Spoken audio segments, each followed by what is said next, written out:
2 முதல் 6 வயது வரையுள்ள குழந்தைகளுக்கான தினசரி மதிய உணவு திட்டத்தின் செலவின தொகையை உயர்த்தி முதலமைச்சர் மு.க.ஸ்டாலின் உத்தரவிட்டுள்ளார். அதன்படி குழந்தைகளுக்கான மதிய உணவு திட்டத்திற்கு 4114 கோடி கூடுதலாக நிதி ஒதுக்கீடு செய்யப்பட்டுள்ளது.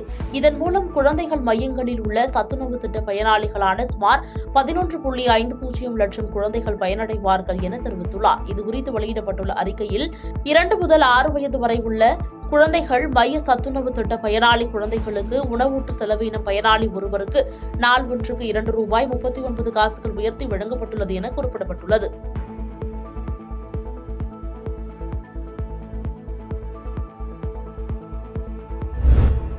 சென்னையில் 19 கிலோ எடை கொண்ட வணிக பயன்பாட்டிற்கான சிலிண்டர் விலை ₹12.50 உயர்த்தப்பட்டுள்ளன. இதன் மூலம் சென்னையில் நேற்று வரை வணிக பயன்பாட்டிற்கான சிலிண்டர் விலை ₹1924.50 என விற்பனையாகி வந்த நிலையில் இன்று முதல் ₹1937 விற்பனை செய்யப்பட்டு வருகிறது. சென்னையில் வீட்டு உபயோக சிலிண்டர் விலை மாற்றமின்றி ₹918.50 என்ற நிலையில் நீடிக்கிறது.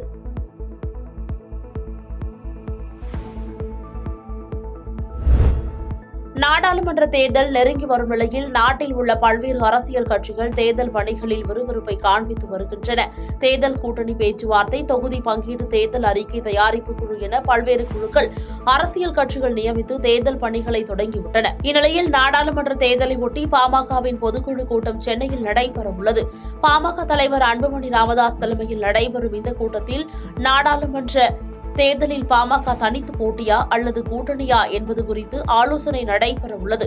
முன்னதாக அதிமுக தொகுதி பங்கீட்டுக்குழு நிர்வாகிகள் பாமக, தேமுதிகவுடன் பேச்சுவார்த்தை நடத்தி வருவதாக வெளியான தகவலுக்கு பாட்டாளி மக்கள் கட்சி மறுப்பு தெரிவித்துள்ளது.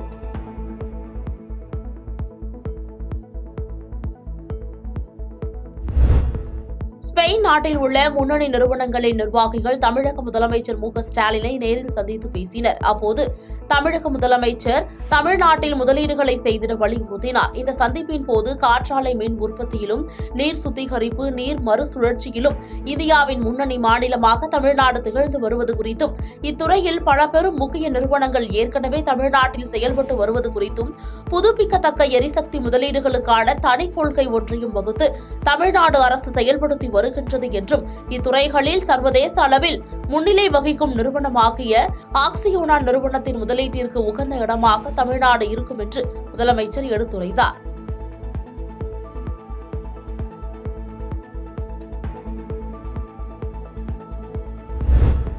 பிரதமர் மோடி 2 நாள் பயணமாக அசாம் மாநிலத்திற்கு செல்கிறார். அசாமில் பல்வேறு நலத்திட்ட பணிகளை தொடங்கி வைக்கிறார்.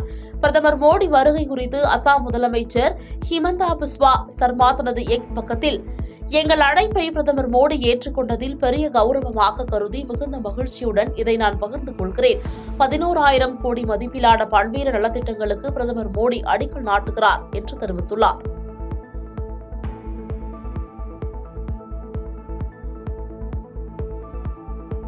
பாதகம் செய்பவரை கண்டால் நாம் பயங்கொள்ளலாகாது பாப்பா.